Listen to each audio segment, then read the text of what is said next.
go ahead and take a look at both of the decks backed by popular demand. We're going to look at the deck list before starting each match. So first off, we have the Voidstrider deck. This is Pause's deck that he'll be running today. So here's a look at here's heroes first. He's Voidstrider, which has lots of really fun shenanigans with the relocating, lots of fun things he can do with that. Then we have Intermediary over here that has tons of uses in lots of different decks. Fun one here. We have Elshear, good for relocation and movement techniques. Time Weaver for extra action gains and synergies with Fate Woven Tapestry. And Threadbare, who is super good with different Shadow Hunters. For the tactics, we have the Null Gate, which is going to let him do some really sneaky things with shadows. Shadow Bolt to create a shadow. Fate Woven Tapestry, synergy with Time Weaver, and just generally a very good tactic. Veil Shroud here, which is going to have some fun synergies possibly show up in this game. And Brute Force for good trade-up opportunities.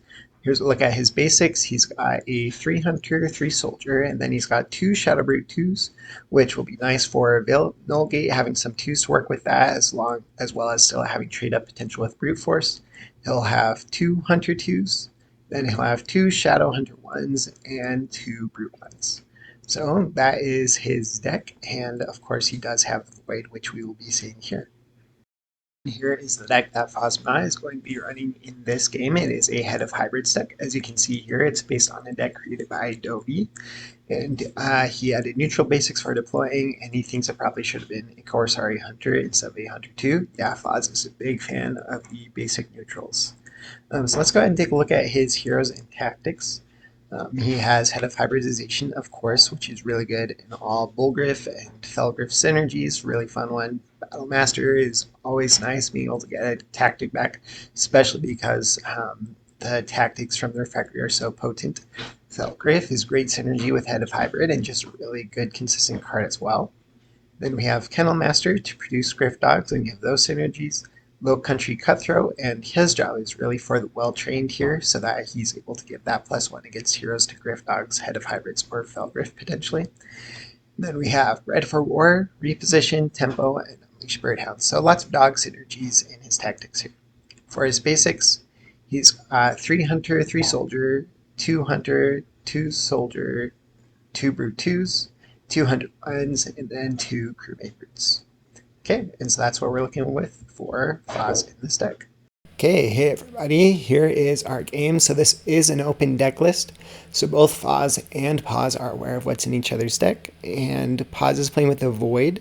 So that is on the field. It counts as adjacent to the center square. So it's also in his back row. He can deploy into it anytime he wants to, or he can also have lots of effects that interact with the Void in interesting ways, but Foz can only access it by going to the center square and then moving or attacking into it.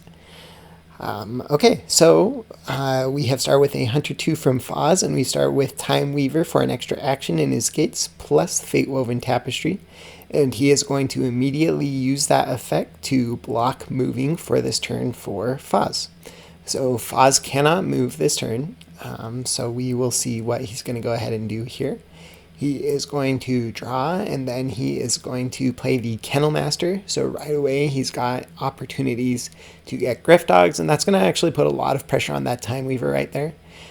Now Pause is going to go ahead and deploy a Hunter 2 right into the Void, and then a Shadow Brute 2 across from the Kennel Master. And that's really nice because that gives him an option to protect his Time Weaver. And he also blocked playing Tactics, so Foz cannot play Tactics this turn. So he just advances that Hunter 2 and plays a Soldier 3. Pause is going to go ahead and take a trade with that Hunter 2, and he's going to move up his Shadow Brute 2. And for his third action, he's going to play Threadbare right here.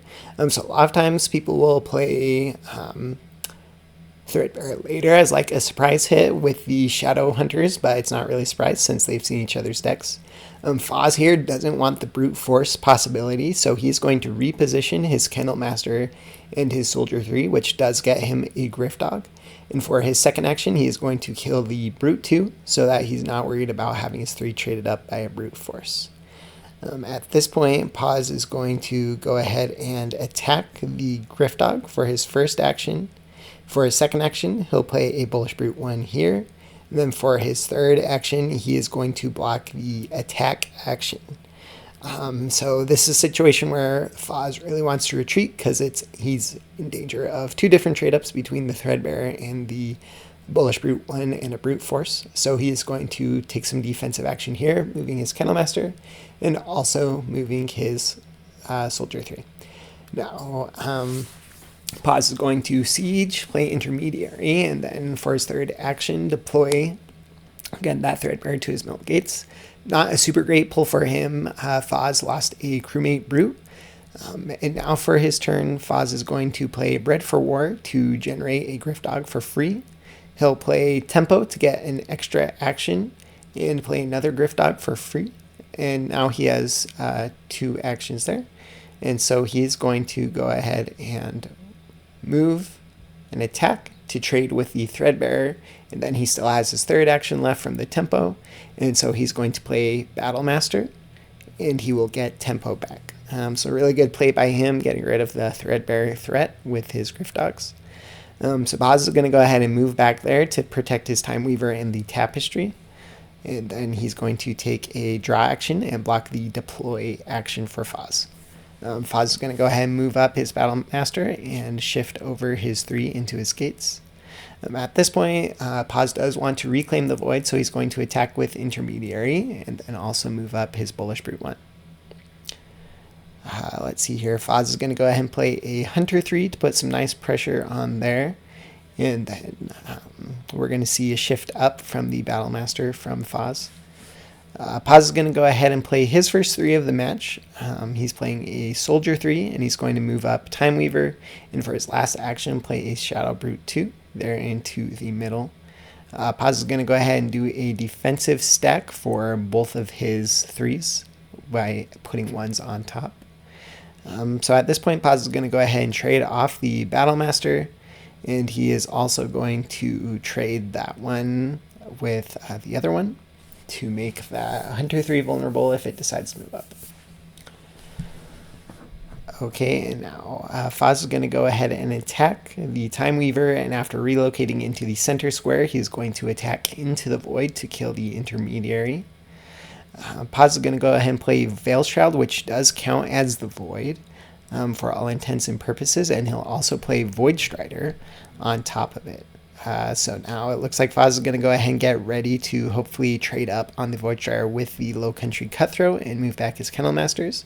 And here's a really cool play here. So Paz is going to move, and if he moves, he can relocate into the Void, and after relocating, he can swap with something in the Void, so he is able to swap with that Soldier 3 and his Hunter 3, leaving it vulnerable to a defend action, so he gets rid of a Shadow Bolt, a Shadow Hunter 1, and a Brute 1, and kills a 3. So that was a really cool play between the Voidstrider and the Void. Feel free to leave a comment if that interaction was confusing for you.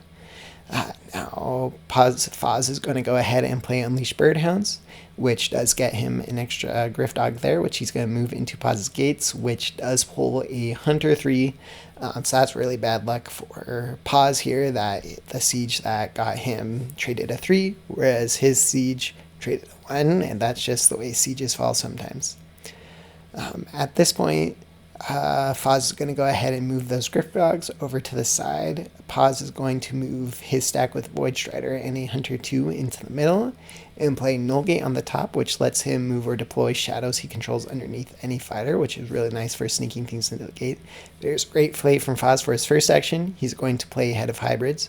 For his second action, he's going to play Well Trained, which is going to give the Griffdogs the possibility to trade up on hunters, on heroes, which does give that to Head of Hybrids. Then he'll play Tempo, so he now has 2 different actions, which lets him attack the 2 on top and then attack the Voidstrider. And with his bonus against heroes that he gained from Low Country Cutthroat, he does get a clean kill on the other Hero 3, which is really nice for him. At this point, it's pretty much game over for Paz, but he's going to go ahead and trade, flip out his Living Stronghold into his back row. And then Foz is going to go ahead and shift over his Hunter 3 and play the Felgriff and just for fun, Pause is going to go ahead and relocate Living Stronghold into the Void and deploy a 1 into the middle.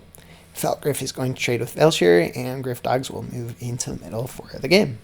So that was it. Thanks for watching this game, guys. Really fun instance to see some cool things that the Void can do, and the positional elements of it, I think, in particular, are super fascinating, super worth it as the Auroxi player just to have the extra positional heads up there. Yeah, sorry my video production has been super slow. We bought a house, have had tons of life changes, and so it has been a bit slow, but hopefully I can get some more videos out here soon. 6G, my next big online tournament, is on the horizon, so look for that to start up within the next couple of months. That's really exciting, and feel free to like and subscribe. Thanks to everyone who's hopped on the channel even while I haven't been making videos. It's been fun seeing new subscribers. Okay, catch you later.